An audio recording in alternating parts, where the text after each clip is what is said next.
Jacotot was obviously a teacher. He was born in 1770 in France, and he found himself, when the French Revolution of 1789 broke out, teaching rhetoric in Dijon. He was a supporter of the Republic in the Revolution, and he found himself, in fact, fighting on the side of the Republic in the wars which followed the Revolution.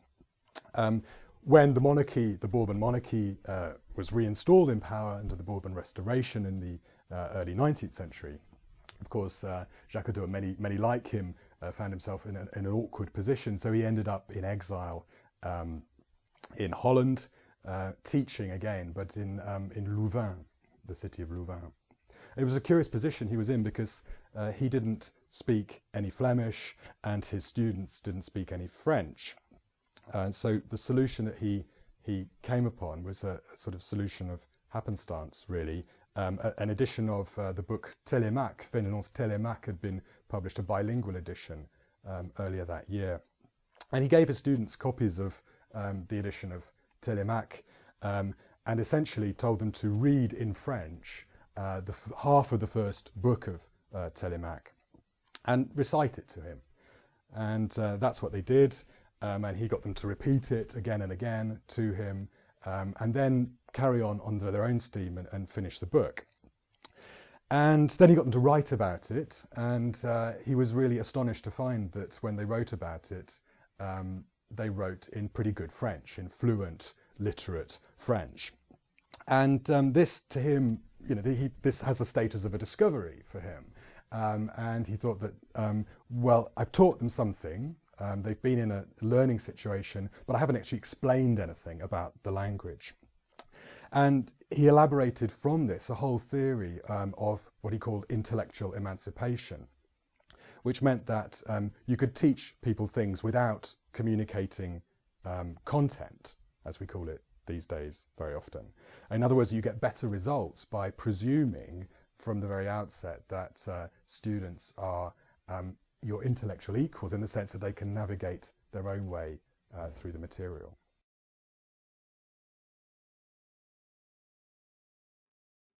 Pedagogical methods are extreme, and they would strike us today as old-fashioned. This emphasis on recitation, on the student reciting bits of Télémaque or just simply repeating whatever lesson it happens to be over and over again. What's interesting about Jacotot for Rancière, and what's interesting about Rancière, is that you've got some very old-fashioned pedagogical methods put to quite striking political emancipatory uses. And one of the interesting things about the teacher, Jacotot instructs the teacher who's following the method of intellectual emancipation not to be a facilitator. We use the term facilitator quite often in these sorts of scenarios, but the teacher is instructed not to be approachable, to be intraitable, the French word is, and that means uncompromising or inflexible.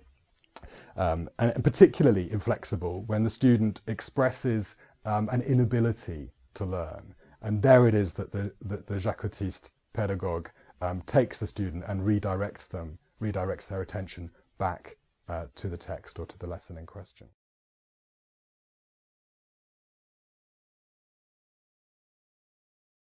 Yeah, I could, and I think I'm glad you asked that question, because it's something one has to be very careful with in Rancière's work and how one interprets that. And there are, I think, two sides to it. I'm going to talk about the classroom side, then the broader political side, if I may. I think in the classroom, the point is that if you start by presuming that the student is your intellectual equal, then you get a very different, more effective and more emancipatory learning environment than you do if you think that what your job is to do is to guide them gradually through explanations of ever increasing complexity.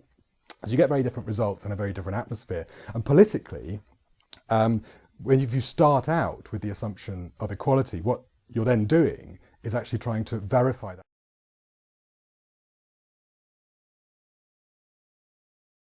That's an interesting question. I think the contrast is between a classroom situation in which, for example, the student would complete an assessment and be graded and judged on that assessment. And as it were, that would determine, in the teacher's eyes, what the student is capable of. Well, for Jacotot and for Rancière, the student produces pieces of work, and it's not a case of pretending that, you know, if it's a bad piece of work or a substandard piece of work, it's not a case of pretending that that's a good piece of work. It's not that at all.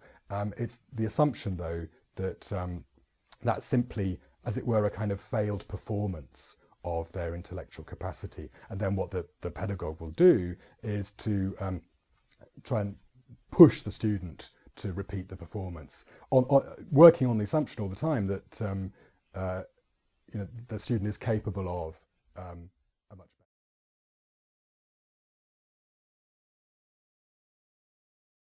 better. I think the distinctive feature of Rancière's account of equality, of declarative equality, as I've called it in the title of the paper, distinctive feature of it, it's not about judging the respective merits of different claims to equal treatment. What it's about is providing a sense of what happens when those who are oppressed realise that they're being treated unequally. In other words, it's a process of transformation by which the oppressed, those who feel they're being treated unequally, come to assert themselves politically. So it's about self-assertion, it's about self-esteem, but self-esteem understood in a political sense.